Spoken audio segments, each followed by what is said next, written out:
얘기가 있으니까 한번 기대를 해보겠습니다. 그런데 자, 윤 대통령의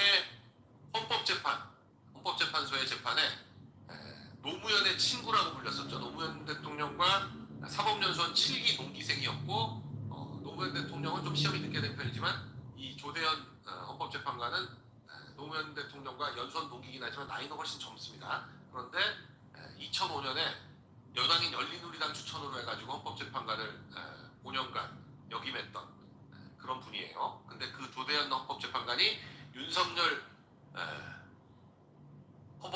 윤석열 대통령 헌법재판에 변호인단으로 합류했다. 이건 아마도 제가 볼 때 윤 대통령이 정상명 전 검찰총장과 굉장히 친한 사이입니다. 그런데 그 정상명 검찰총장과 조대현 헌법재판관이 같은 사법연수원 7기 동기생인데, 그래서 그 7기의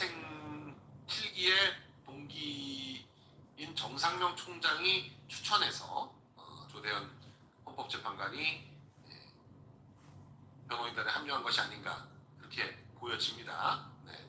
하여간 지금 윤 대통령의 변호인단 중에 헌법재판관 출신이 아직 없었는데, 헌법재판소에서 연구관으로 있었던 분은 합류가 돼 있었는데 헌법재판관 출신이 없었어요. 그런데 헌법재판관 출신이 합류했다는 건 굉장히 큰 의미가 있다. 지금 국회소추 대리인단에는 김희수 전 헌법재판소장이 들었기 때문에 윤 대통령 쪽에도 헌법재판관 출신이 필요했죠.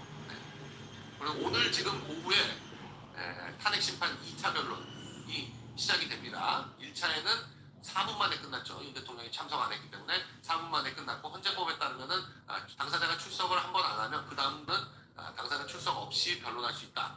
그렇게 돼 있기 때문에 14일 날 출석을 안 해서 16일부터는 바로 윤 대통령 출석 여부와 관계없이 심리를 계속할 것이다. 지금 현재는 그렇게 얘기하고 있죠. 윤 대통령은 연기 신청서를 냈지만 아마 연기 신청서를 받아들이지 않고 심리를 진행할 것 같아요. 이러다 보니까 이제 헌재는 KTX급으로 달리는데 왜 법원 재판들은 이렇게 완행열차처럼 진행이 안 되냐, 이런 불만이 나오는 거죠. 근데 윤 대통령 지금 그런 생각을 하는 거지. 여기 2차 헌법재판소의 기일에 윤 대통령이 직접 출석해서 진술하지 못하게 하려고 이렇게 체포를 밀어붙인 거 아니냐, 강행한 거 아니냐, 이런 얘기도 나오고 있습니다. 연기 신청은 했지만 아마 진행을 할 것이다.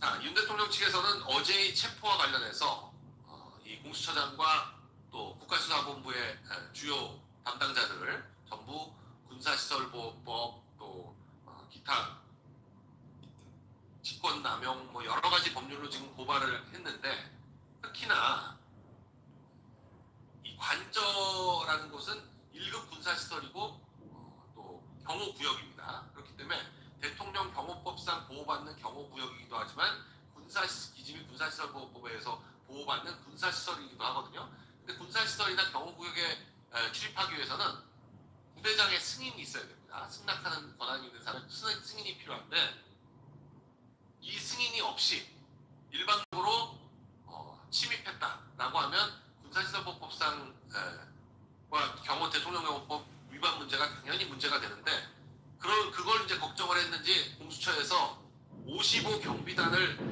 경비단장을 이 수사를 한답시고 불러가지고 수사는 하지 않고 이 경비 출입 허가를 승인해라 라고 압박을 가해서 55 경비단장 보고 관인 가져와라 막 압박을 해서 경비단장이 찍지도 않았는데 자기들이 보낸 공문에다가 구전지 붙여가지고 거기다가 관인을 찍어가지고 출입 허가를 받았다, 그렇게 기자들한테 공문을 돌렸다는 거예요. 그런데 이 55 경비단장은 그 억지로 그 도장 찍는 거를 보고 돌아와가지고 보니까 전자공문이 와 있어서 그 공문에 대한 답변을 바로 보냈다는 거죠. 우리는 허가할 권한이 없다라고 해가지고 다시 보내서 국방부나 경호처가 전날 허가한 적 없다고 계속 반박을 했던 이유가 이런 겁니다. 그러면서 확인을 해보니까 왜 저렇게 공문을 받았다고 주장을 했냐 보니까 말도 안 되게 경비단장 관인을 강제로 찍게 한 것도 아니고 자기들이 갖다 찍었다는 거예요. 받아와가지고.